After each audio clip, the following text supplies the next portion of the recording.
السلام عليكم soo dhawaada saaxiibayaal waxaad soo martay maalmo wanaagsan laakiin waxaad kaloo soo aragtay waxan ma haysatid wax kasta oo aad rabtay laakiin waxaad haysataa wax kasta oo aad u baahnayd waxaad seexatay adigoo xanuun ku hayo haddana waxaad ka soo toostay hurdada adigoo fiican waxaa jira dad kuu bogaadinaya oo kuu sacabatumaya laakiin waxaa kaloo jira kuwa gadaashaada ka hadlaya oo xumaantaada ka shaqaynaya waxaad ku dhawaatay inaad noloshaada ka quusato laakiin rajo ayaa dib kuugu dhalatay waqtiyo badan qosol ayaad ku qaadatay laakiin waqtiyo kalena uurka ayaad ku oysay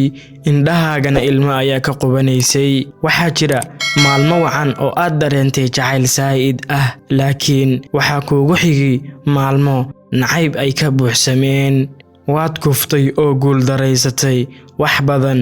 laakiin haddana sare ayaad u kacday oo guulaysatay waxa ku haya caajis laakiin haddana waxaad haysataa caafimaad dhammaan waxani waxay u dhacayaan sababtuna wax kale ma ahane waa imtixaanka nolosha uu ku marinayo laga yaabaa in noloshaadu u socoto sidii aad qorshaysatay laakiin wax walba waxay ku socdaan qorshaha Alle